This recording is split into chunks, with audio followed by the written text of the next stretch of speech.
Well, Tilted is officially back in the game, and I have a death wish. Oh my goodness, would you look at that? Bruh, it feels so unreal. I, like many others, have not been to Tilted Towers in a very long time. 20 bucks says everyone in their It's the entire lobby, bro! Do you see how many people are... You see, that last game doesn't count. Okay, I did land there, but I died immediately because I'm bad at dropping. So we're gonna try again, and this is gonna be our last try, and hopefully everything goes well. Is that the monster skull? Is that what that is? Wait a minute. Again, with the entire lobby going here, why? Like, my frames are so bad. You see, when they give me a big pot, it's over for everybody else. You know, I did say I had a death wish, but I'm gonna give up on the whole dropping Tilted thing for now because we have a lot of stuff to look at in creative, and that's what this video is gonna be about. So come on, let's go.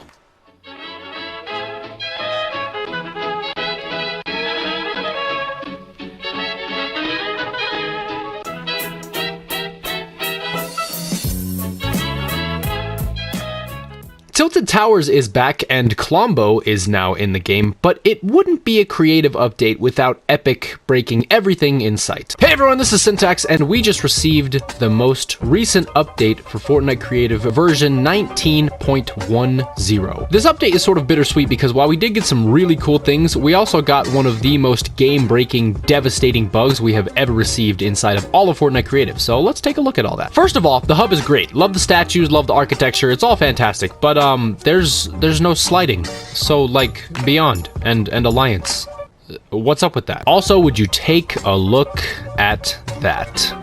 What a disgrace. I'm just kidding, relax. Anyway, let's just start checking things off the list. First of all, the channels were reduced to 300.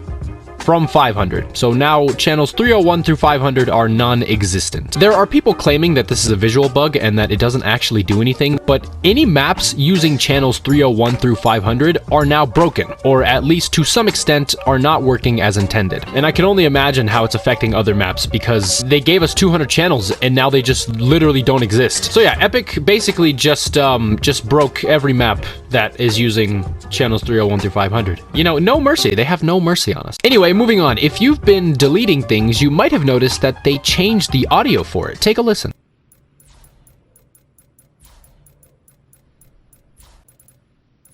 I'm pretty sure the old audio is still there, and maybe there's a setting to turn it up, but I really can't hear it, and honestly, I don't like the change. I don't know why they did that. There was nothing wrong with the audio. Epic has an obsession with changing things that don't need to be changed. Anyway, moving on, one of the best changes they actually made was the ability to pick up props and keep it in its location no matter where you're standing. What I mean by that is if you pull out the options on the phone menu, you will see you now have this new option that says pull to player. If I go ahead and turn this option on, if I pick up this wall over here, it's gonna bring it to me, right? But if I turn this option off, look where the wall stays.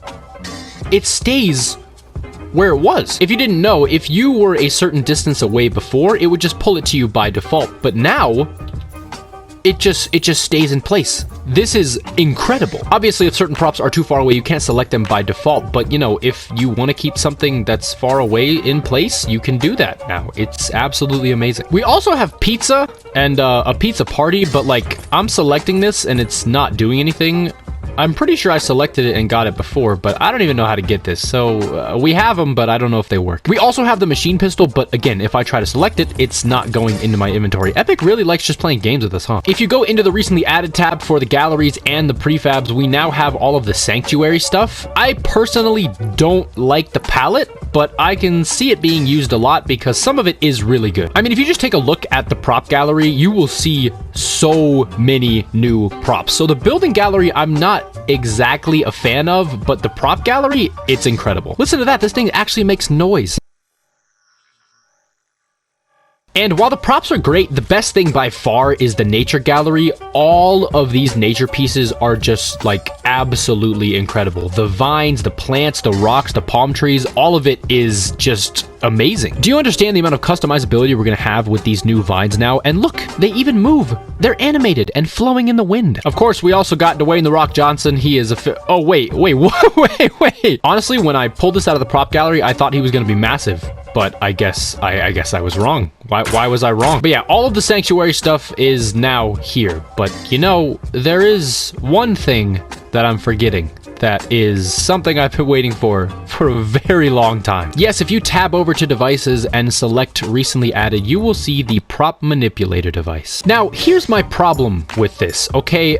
I was holding off on finishing Mannequin Warehouse 2 because this wasn't out. And now that Mannequin Warehouse 2 is finished, they add it. I was talking to some people that had early access to this device, and they said it has been working properly for like 4 months. So I don't know why they were holding out on us, but it's in the game now, so have fun with that. For those of you who don't know, the purpose of the prop manipulator device is basically to get rid of all visual and physical aspects of any props inside of the zone it creates. You have the option to have this be enabled during a specific phase. You can also have it set to where the props can either start visible or start invisible by setting this to true or false. The priority says when multiple prop manipulators overlap a single prop, the one with the highest priority takes precedence. So, you know, I'm not gonna act like I know what that means, but I think if I set this to 1 and have another one set to 2, it will be on the second priority, and you can go all the way up to 10,000. So that's so fun. I say that sarcastically, but literally there are so many possibilities with this. Like, it's unnerving how many things you're gonna be able to do with this. Like, there's so many options, I don't know what I'm gonna do. I'm working on a project, but part of me wants to just stop and work on something else because this thing is insane. There's also an affect all objects in zone, and if you set this to yes, you can then have a customizable area. And then of course we have all the channels with show props when receiving from, hide props when receiving from, restore health, on damaged transmit on, and on destroyed transmit on. Not sure what all this stuff does, but I mean, I'm sure it's fantastic. And for those of you that don't think this is a big deal,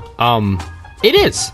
It's a massive deal. Obviously I didn't get rid of the light device that I had up there, but this thing is game-changing. It's game-changing. There is a slight delay when getting rid of props, and I assume the more props you have inside of the zone, the longer it's going to take to actually get rid of them. But like, if you're gonna sit here and tell me this isn't game-changing, like, you're out of your mind. And, you know, just in case you were suspicious, it removes all the hitboxes. None of this is here. No, like, none of it exists. So yeah, the prop manipulator is now in the game, and the possibilities are endless. And I don't want the prop manipulator to take away too much from this next device, because this device is actually also insane. It's the player counter. If I'm not mistaken, what this does is actively counts how many players are inside of the map and sends signals according to how many there are. We can change the amount of players we want to target. We can pair at the game start, compare on count change. We can transmit on player counted / removed. We can transmit for on compare result change. There's so much to do. You can have a certain counted team. You can have an affected team, a counted class, an affected class enabled during phase whatever you want. We have an icon scale that makes it tiny. So if you want to turn that down, or I guess if you wanted to turn it way up, I guess you theoretically could. Oh, whoa, look at that. We have a color. We have a success color, which I don't know what it does, but then there's this players to check, and you have on island or in zone. And this is nuts. This is stupid. This is actually stupid. And there are so many settings for comparing players, incrementing, decrementing, resetting. There's a whole bunch of stuff that I'm not going to look at right now, but like, feel free to go into creative and mess around with all this stuff. Also, the barriers got a new style, I'm pretty sure. I don't know what it's called, but it is a new style. Is it not? Yeah, dreamy sky. Look at that. But yeah, I think that's pretty much everything you have to know. I'm sure I missed something, so if I did, you can remind me in the comments. But in summary, we got a whole bunch of new devices and galleries and prefabs and settings that all change the game for the better. Obviously, a channel reduction is extremely impactful, and I hope it gets reverted as soon as possible, and it doesn't reset every device that was on like 301 through 500, because if that's the case, then thousands of maps are currently broken, and then they will remain broken even after this bug is fixed. So I'm really hoping that they fix this, because it's a serious issue. But yeah, that is update version 19.10. I really do hope you guys enjoyed this video, and yeah, this has been Syntax. Later.